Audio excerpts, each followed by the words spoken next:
Hey everyone, Shin here. So, the big Core Specialization patch dropped, and there have been a whole bunch of changes across the board.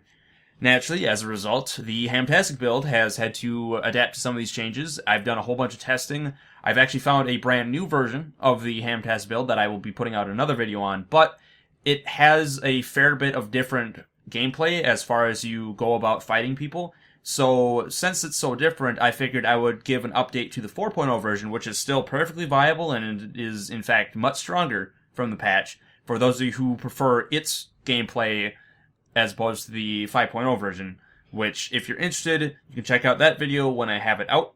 But for now, I'll focus on what's changed with the 4.0 version. This will technically be 4.1 because of the changes. And for the most part, it's roughly the same, but there are a few key differences that I want to point out to you guys and give you an update on. Okay, so for things that have not changed, you will still want to be using Healing Signet, Balance Stance, Endure Pain, Bull's Charge, and Rampage.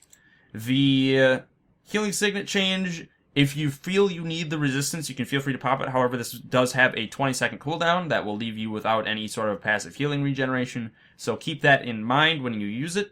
Otherwise, you can just keep it on passive like you did before, and everything is cool. Now, for the traits, this is going to be more or less a port from the old system to the new system. There have been trait changes, and things are different, but I tried to keep it as similar to the old version as possible, while also taking into consideration all the buffs and the changes. It's still going to use Strength, Defense, and Discipline for its trait lines. All three of the lines have gotten some pretty nice buffs, and they all affect the HAMtastic 4.0 in a good way. First up in Strength, your Adept is going to be Peak Performance. This is going to both increase the damage and reduce the cooldowns of Bull's Charge and Rampage. Most importantly, this will reduce the cooldown of Rampage down to 2 minutes, whereas before it was 2.5. Also, this is going to increase Rampage and Bull's Charge's damage by 10% per bar of adrenaline you have, and if you take Cleansing Ire with this build, you will be generating a lot of adrenaline very quickly, meaning you will have a lot of damage in Rampage. The amount of damage Rampage can put out now is borderline overpowered, I would say. But it's still awesome. You can still see big numbers and decimate people really quickly. For your Master and Strength, you're going to want to take Forceful Greatsword. This is a merge of Slashing Power, which the build had before, and the original Forceful Greatsword, which the build did not have before. This trait is actually going to cause a shift in the runes, which I will get into shortly.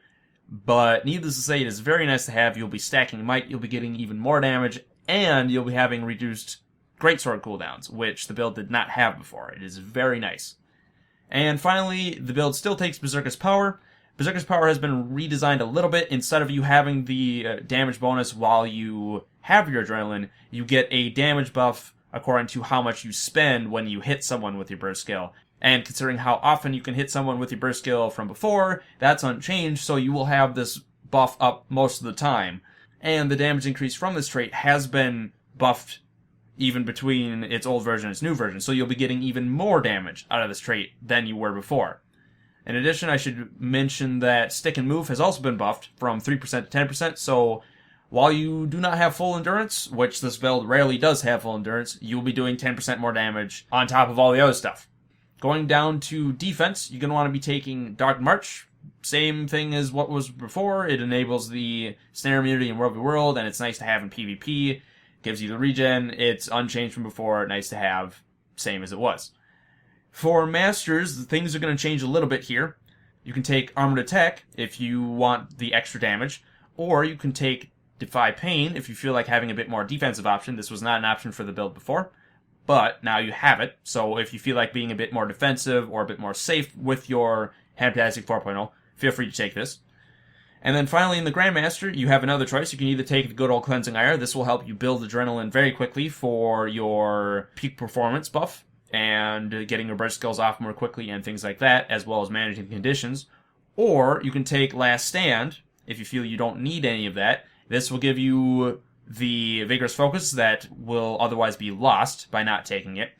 It will give you longer durations on Balance Stance and Endure Pain, and it will give you a free Balance Stance if you were to be CC'd every 90 seconds. It's a very nice to have trait. It's something that will keep you a bit safer. If you want to go a bit more defensive than I have recommended in the past. You could take both Defy Pain and Blast Stand and be fairly tanky while still being able to deal a lot of damage. You have options in the defense line now as well.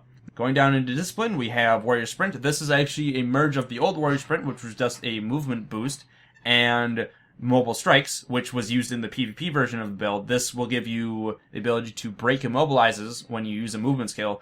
In World, this probably won't come up as often because you have Snare immunity, but in PvP and when you're fighting people with increased condition duration, this will still come in handy and you'll be able to avoid situations where you otherwise would be stuck.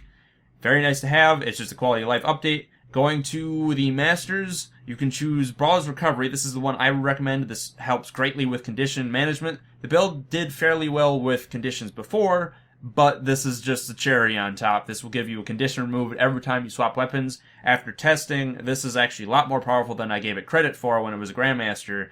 I would highly advise it. But if you feel you don't need it because of, say, Cleansing Ire or the new Healing Signet, you can feel free to take Destruction of the Empowered, which, more damage, nothing wrong with that. And finally, this is the one I'm going to recommend to the point of almost mandating it. Take Merciless Hammer for your Discipline Grandmaster, because the build used it before. It's a very good trait, very powerful. You're going to be focusing on Hammer CC a lot anyway, and you have Bull's Charge and Rampage. It's just a very nice thing to have when you are wielding the hammer. It's 20% damage, free damage with half of your abilities. You may as well use it. If you feel like you want it, you can take Burst Mastery still an option, but the turnaround on Adrenaline generation with this build is so quick that you don't necessarily need the refund, and the 7% increase pales in comparison to all of the damage you can get on the hammer. Now, as far as the stats, runes, sigils, and consumables for the build go, everything is the same except for the rune set.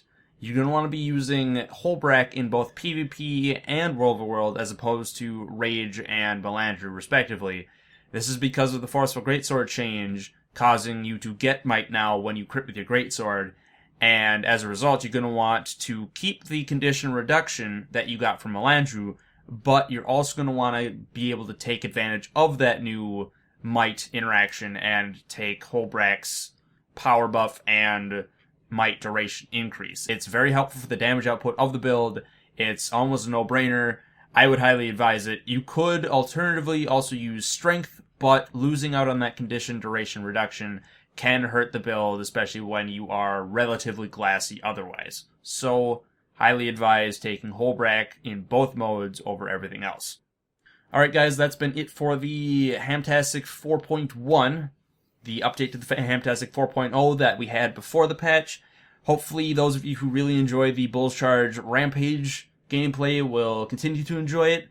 I kept it largely the same, except accounted for all of the buffs and changes that would affect the build itself, so feel free to go crazy. Rampage's damage is absolutely ridiculous after this patch. Feel free to try it out. You can hit people for a lot of damage. For example, I've hit people with the shoulder charge on Rampage for about 9k before, if that gives you any indication of how crazy it is. So, go out there, enjoy it. I've also got the 5.0 version that I will leave a link to, or an annotation or something in the video that you can check that out. That has a fairly different style of gameplay, but is also very high in damage and is a lot of fun to play. So I highly recommend at least checking out the HAMtastic 5.0 version. I've been having a ton of fun with it after testing, and hopefully you will as well if you decide to pick that one up as well. Both builds are viable. 4.1 and 5 are both good to go. Have fun, guys, and I will catch you around the stream or in the next video. Take care.